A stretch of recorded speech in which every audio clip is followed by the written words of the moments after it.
Hurairah radhiyallahu anhu bahwasanya Rasulullah SAW bercerita mengenai malaikat maut saat hendak menjumpai dan mencabut ruh Nabi Musa alaihissalam.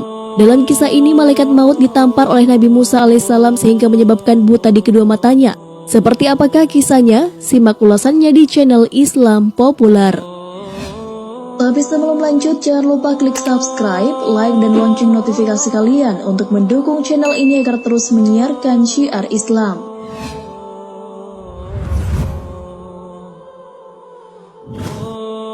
Al-Kisah, malaikat maut diutus Allah untuk mencabut nyawa Nabi Musa.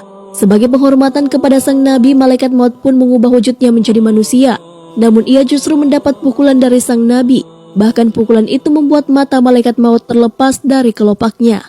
Pasalnya Nabi Musa tak mengenali pria yang mendatanginya merupakan jelmaan malaikat.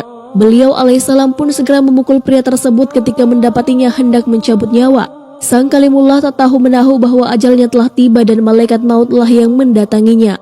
Sementara malaikat maut pun akhirnya kembali ke atas langit. Ia mengadu kepada Allah seraya berkata, "Ya Rabb, Engkau mengutusku kepada seorang hamba yang enggan untuk mati." Allah kemudian memulihkan mata malaikat maut seperti sedia kala. Rabb Al-Hayyu berfirman, "Kembalilah dan katakan kepadanya agar meletakkan tangannya di punggung seekor lembu jantan. Baginya usia setahun pada setiap helai bulu lembu yang tertutup oleh tangannya." Malaikat maut kembali kepada Nabi Musa lalu menyampaikan perintah Allah. Kali ini Nabi Musa mengenalinya sebagai seorang malaikat.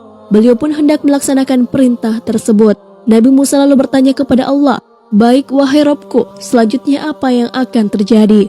Allah pun berfirman, "Selanjutnya mati." Mendengarnya Nabi Musa terkejut. Tahulah beliau bahwa hari itu adalah hari kematiannya dan ia hendak diberi perpanjangan usia. Nabi Musa pun menolak penangguhan kematiannya. Kalau begitu, sekarang saja. Sudah menjadi kebiasaan para nabi bahwa Allah selalu menawarkan kematian atau penambahan umur saat hari kematian mereka. Namun para utusannya memilih meninggal dunia, menuju Ar-Rafiqul A'la bertemu dengan sang kekasih Rabb Al-Alamin. Hal ini juga terjadi pada Rasulullah di hari wafatnya beliau. Namun beliau SAW memilih tak dipanjangkan usianya dan lebih menyukai tempat yang disediakan untuk beliau di sisinya.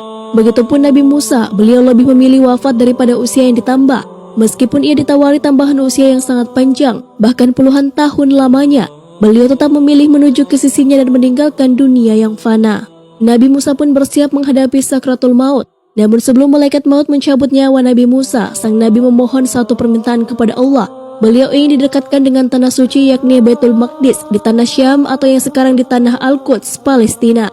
Allah pun memenuhi keinginan utusannya. Nabi Musa didekatkan ke Baitul Maqdis dengan jarak selemparan batu saja. Setelah itu malaikat maut pun mulai menjalankan tugasnya. Jasad Nabi Musa pula dikuburkan di sana, namun tak ada yang mengetahui lokasi pasti makam sang Nabi. Rasulullah pernah bersabda yang dikabarkan oleh Abu Hurairah. Beliau SAW bersabda, "Seandainya aku ada di sana yakni Al-Quds, akan aku perlihatkan makam Musa yang berada di pinggir jalan di bawah gundukan pasir merah." Hadis riwayat Al-Bukhari dan Muslim. Wallahu a'lam bishawab.